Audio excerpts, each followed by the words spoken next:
Is it within our purview to request an RFP for this type of, environmental impact review? I mean, given the fact that it's more than 50 acres, in a fairly constrained space. I mean, or is it normally something that the city just, identifies a particular consultant that is being requested by the applicant? I'm just trying to get a sense of what's standard here. No, typically, I think, like the director said, we have a sort of a stable of these consultants that we have used over time, and typically they're not all available at any particular time. So, David Powers is a consultant that we've used on many projects before, and they're local and they were available. We don't generally RFP, because RFP implies we take the lowest bidder, and that's not how we pick EIR consultants. We pick them based on their qualifications.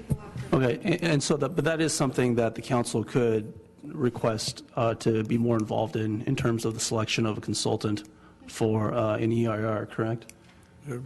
I suppose, yeah. It's Right. pretty technical work. In the past, the Planning Commission and City Council, when I see projects, usually it's, staff will pick the one that's the most appropriate.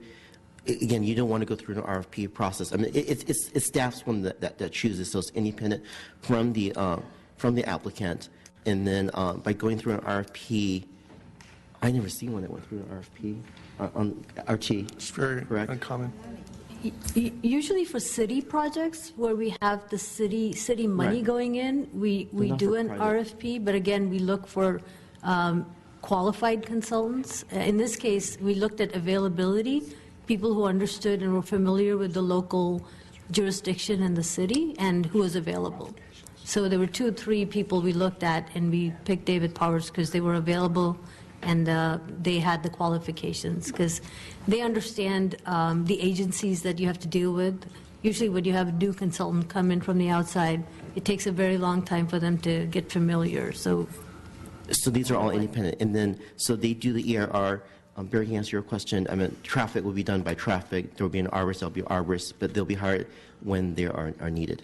Okay, I mean, just so we understand the process, there was a June 4th letter that came in from the applicant, and then sometime between June 4th and June 9th, staff approached the consultant and requested that the consultant put in some kind of proposal, Right. which we see as attachment A. Right. So that was not a consultant that was requested by the applicant. It was that actually was- one chosen by Yes. our staff? Yes, that was our choice.